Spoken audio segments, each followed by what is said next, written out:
What if I told you Tottenham's collapse against Liverpool wasn't just about the red card or bad luck, but a deeper crisis that's been brewing for months? Stick around, because this tactical breakdown reveals why Spurs are unraveling and why Liverpool's win might be masking their own flaws. Let's dive into the chaos of this Premier League clash. Tottenham's 1-2 home defeat to Liverpool exposed glaring issues on both sides. From the opening whistle, Arne Slot's tactical setup appeared extremely cautious, prioritizing defensive stability. Whenever Liverpool lost possession, they immediately retreated en masse. On Tottenham's side, they struggled to create meaningful attacks against this compact shape. Their primary outlet was Mohamed Kudus, but under manager Frank's system, Kudus has been worn down and lost his sharpness. Another concern was Xavi Simons, the attacking midfielder tasked with creative duties.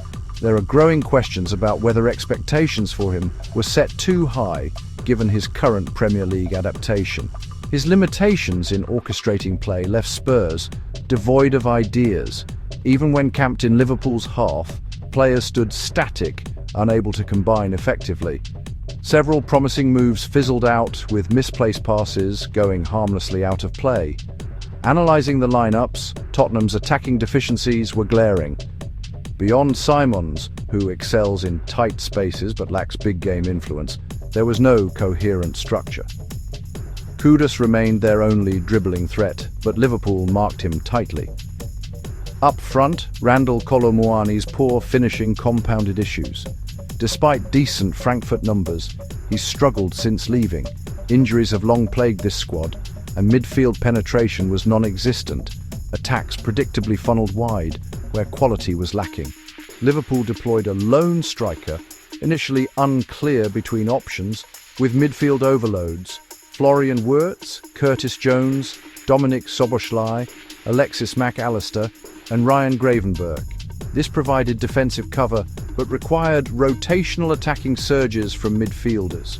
These mechanisms malfunctioned, forcing reliance on individual brilliance. The first half was dire. Neither side created clear chances, except two Kolo Muani headers easily dealt with. Liverpool's setup mirrored Manchester City's false nine system, but their personnel couldn't replicate City's fluidity.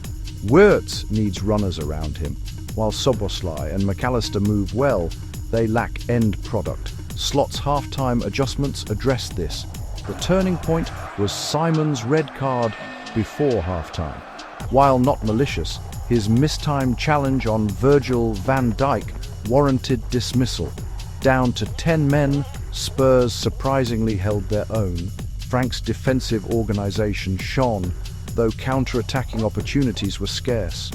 Left-back Jed Spence, a right-footer playing out of position, wasted their best chance, skewing a cutback horribly wide. Liverpool's breakthrough came from Cristian Romero's error. His misplaced pass allowed Wirtz to feed Alexander Isak for a clinical finish. Isak's subsequent injury, possibly 8-10 weeks, after colliding with Mickey van der Ven, was unfortunate. Spurs' capitulation continued as Kolo Muani hit the bar, though Alisson seemed to have it covered. Liverpool's second showcased improved attacking balance. Substitute Jeremy Frimpong's cross deflected off Spence for an unmarked header.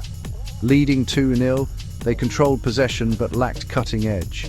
Wirtz's disallowed goal summed up their stagnation. Tottenham's late resurgence was baffling. Richarlison's introduction sparked chaos, culminating in Ibrahima Konaté's second yellow after tangling with Romero. Despite being down to 9 men, Spurs dominated the final stages as Liverpool's midfield collapsed physically.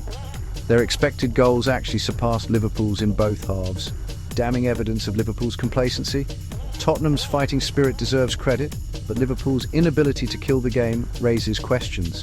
Slot's initial defensive focus was understandable, but losing control against 9 men is inexcusable. Players should reflect deeply, as Arsenal did after their narrow Wolves win. Examining Tottenham's decline since their 3-0 Everton win in October, when they sat third with the league-best defensive stats, they've taken just 5 points from 24. Key factors include 1. Missing James Maddison and Dejan Kulusevski's creativity, plus unreliable striker options.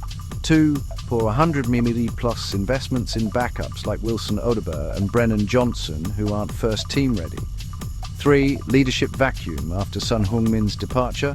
Romero's volatility epitomizes dressing room instability. 4. Frank's limitations. His defensive pragmatism suits relegation battles, not top-tier attacking construction. His Brentford success relied on transitional specialists like Ivan Toney. Current Spurs lack comparable weapons. Frank's rigid fullback instructions, restricting Pedro Porro and Destiny Udogie, further stifle attacks. Kudus and Simons' misuse highlights systemic flaws. Many now miss Ange Postecoglou's culture building. His dismissal eroded identity.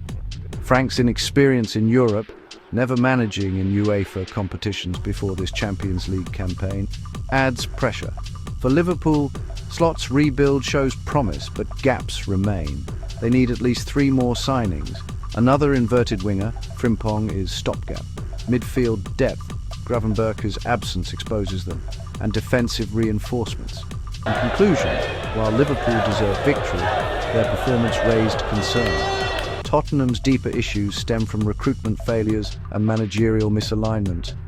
Share your thoughts below, and don't forget to like and subscribe for more analysis. Until next time.